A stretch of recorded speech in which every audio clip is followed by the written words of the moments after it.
Hey there everyone, welcome back to another video, and today we are going to be going through the top 5 worst 12th Doctor stories. Now of course I've already made the top 5 best 12th Doctor stories, and that will be linked right up above now. But like I established in that one, I think that Peter Capaldi made for a very good Doctor with a very turbulent run. He had a whole year where we only received one episode, and because of that this Doctor is often put under a lot of scrutiny. And well, there is some good reason for it, which I will be going through in this video. Now before I start, this is all obviously my own opinion. You don't have to take it seriously, you don't have to take my word as gospel, you don't have to agree with it. All I ask you to do is to understand. And with that said, I'm going to quickly go into some honourable mentions. They include Deep Breath, Last Christmas, and The Woman Who Lived. And with that said, let's get into the video. Oh, and spoilers, by the way.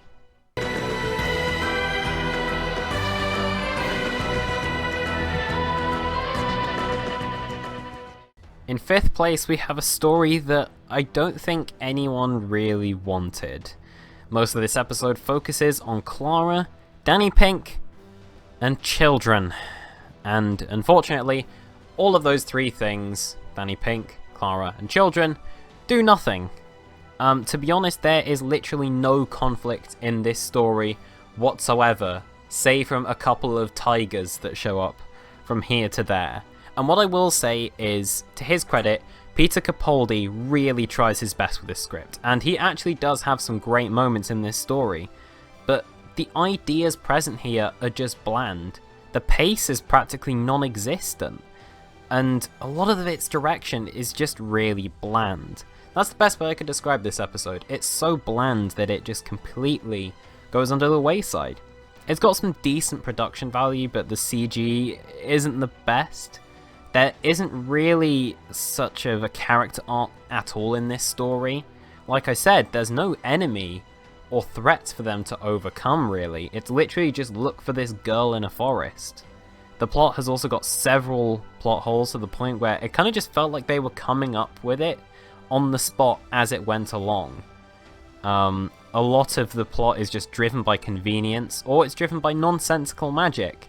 It's slow, it's safe, it's boring, and overall it just contributes absolutely nothing, with it having a very generic meaning.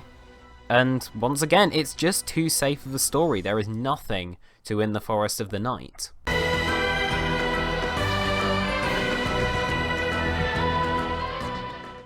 Midway through Season 10, the stories Extremis, Pyramid at the End of the World, and The Lie of the Land basically form a three-parter, so for the sake of it, I'm going to be including them as one whole big story. And to be honest, I think they are the 3 worst episodes of Season 10, because these episodes are so boring. Each episode just feels unrelated to the previous part, and whilst it might have been a stylistic idea, the story is just so tangled up in itself. Extremis is actually a pretty solid story, although it kind of undercuts itself thanks to the ending it has. Pyramid at the End of the World was just so boring, had a really dull plot, and its characters were given literally nothing to do. And to be honest, the choice to bring back the Doctor's eyesight just didn't feel right. Honestly, you could have taken away his eyesight for a couple more episodes, and I don't think a lot would have changed. Plus, it at least added some originality to these stories. And finally, we have The Lie of the Land, which is a massive letdown. It is so scatterbrained and all over the place, yet it all ends very cleanly, which makes it feel kind of unearned. As an overall note for this trilogy, it's got good direction, good production value, some really good music in it, but most of the actors are kind of just bored in this story. There's no real overarching themes or character arcs or concepts that keeps this feeling like an actual trilogy. It just keeps on going. It's really flashy and show-offy at points, which I'm not a fan of, and granted, there are some important things that go on with the Doctor and Bill and Missy, but this trilogy just really didn't justify itself. It just felt like Doctor Who on autopilot, and for 3 episodes of your series, which is a quarter, it just didn't feel earned.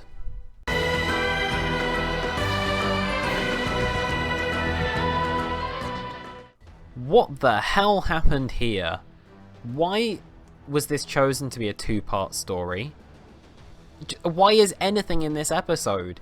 This is such a cluster of references and meaningless scenes and character inclusions that it's practically incoherent.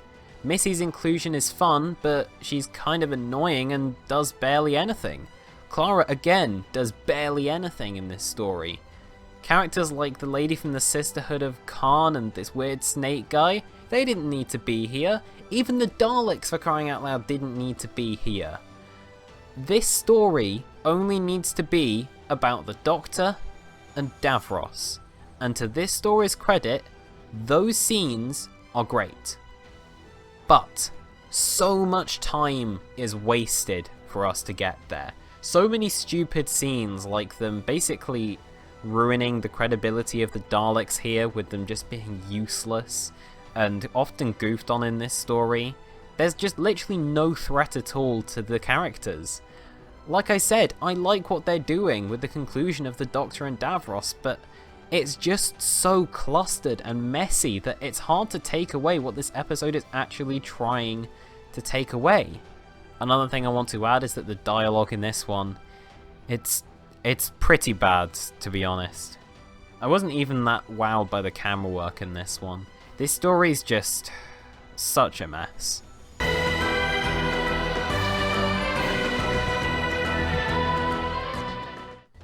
The moon was an egg.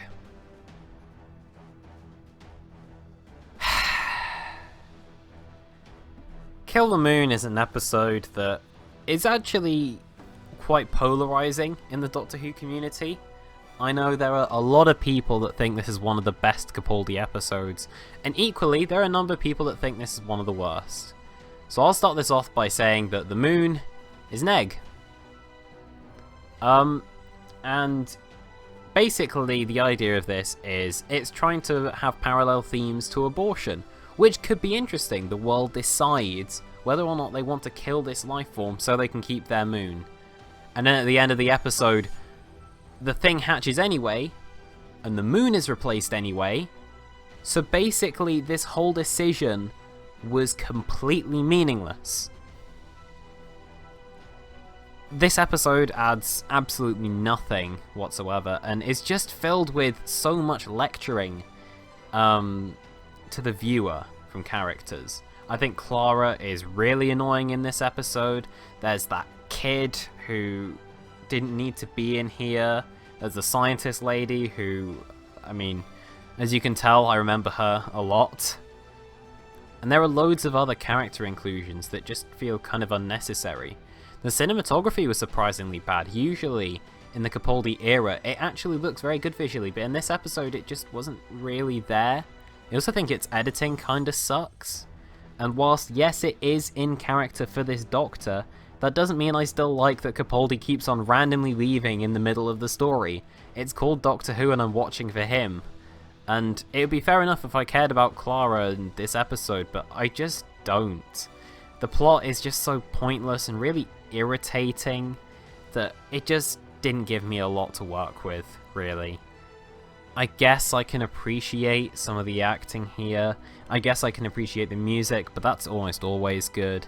I guess I can appreciate things like they tried to put in these themes, but then immediately wrote themselves out of these themes without having to put any real hard consequence into them.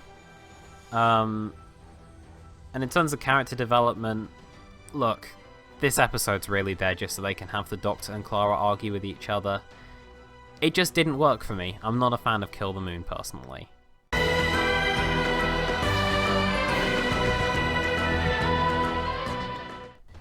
Well, I very strongly hinted at it in the last video that Heaven Sent was an incredible episode, and it was let down by one thing, and that is Hellbent.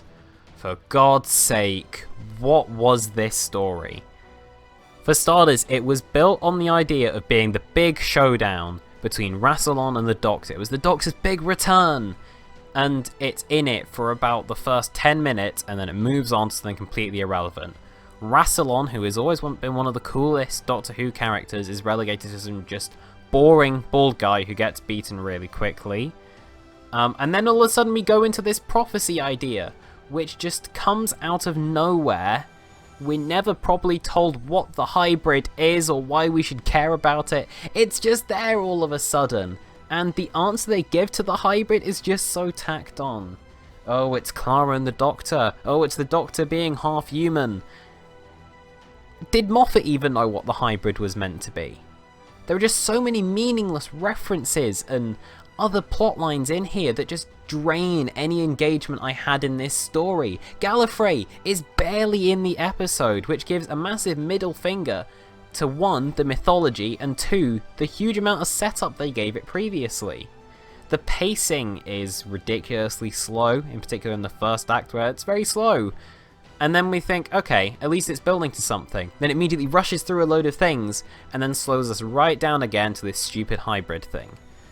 The choice to bring Clara back, look, I get why the Doctor would be this enraged and really try to bring her back, but the fact that they outright stuck with it and turned Clara into this new Doctor who erases the Doctor's memory and goes travelling with Maisie Williams, what are you doing?